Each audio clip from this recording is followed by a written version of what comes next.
मनुष्य अपने जीवन में दुखी क्यों होता है?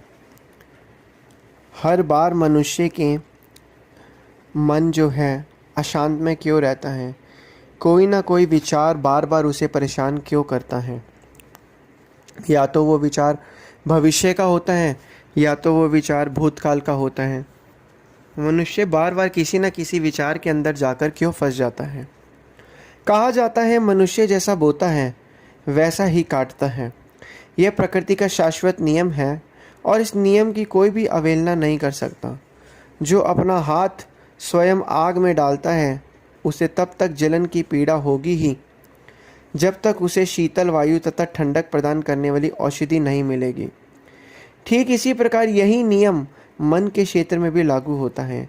घृणा, क्रोध, ईर्ष्या, काम, लोभ, यह सभी प्रकार की अग्नियां प्रत्येक को स्पर्श करते ही जलाती हैं, जिसके कारण उसे उस जलन का दुख को भोगना ही पड़ता है। यह सभी वृत्तियां मन की बुराइयों के रूप में विद्यमान है, क्योंकि यह मन को व्यग्र तथा अव्यवस्थित कर देती हैं और फिर कभी न कभी बाह्य रूप में दुख, पीड़ा, निराशा, असफलता और दुर्भाग्य का रूप धारण कर शरीर से प्रकट होती है। जबकि प्रेम, नम्रता, सद्भावनाएं और पवित्रता आदि शीतल वायु के समान आत्मा को शांति और स्नेह देते हुए उसे शाश्वत सत्य के साथ एक रूप बनाती है और शरीर को बाह्य रूप में भी स्वास्थ्य, शांतमय वातावरण, स्थायी सफलता तथा सौभाग्य प्रदान करती हैं। सृष्टि में व्याप्त इस महान नियम को भली भांति समझने के पश्चात मन जिस अवस्था को प्राप्त कर लेता है वह आज्ञाकारिता की अवस्था कहलाती है। सभी शक्तियों और सभी दुर्लभताओं का कारण मन उसके भीतर ही है। इस महान नियम के अनुरूप चलना अर्थात इस नियम को समझ लेना शक्ति है, इसके विपरीत चलना दुर्बलता है। उस स्पष्टता मालिक की यह इच्छा है कि हम उसके साथ मिलकर एक हो जाएं, अर्थात हमारा अस्तित्व उसी में समा जाए, परंतु हम अपनी कमजोरी के कारण उसकी मोच के अनुसार नहीं चल पाते और अपनी इंद्रियों के दास बनकर ही रह जाते हैं। हम इतने लापरवाह हो जाते हैं कि उसको याद तक करना भूल जाते हैं।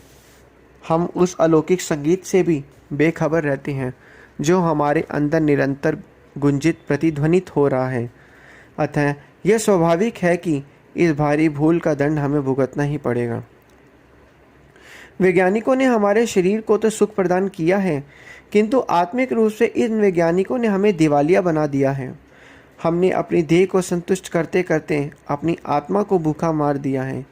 आत्मा की क्षुधा, हमारा आत्मिक दिवालियापन, इस यातना का समाधान वैज्ञानिकों के क्षेत्र से बाहर है।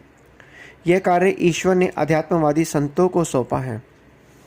यह कहना अनुचित ना होगा कि हम में से प्रत्येक व्यक्ति जो मानसिक तनाव और बेचैनी आदि से घिरा है उसका कारण है विश्व में व्याप्त वर्तमान अशांति।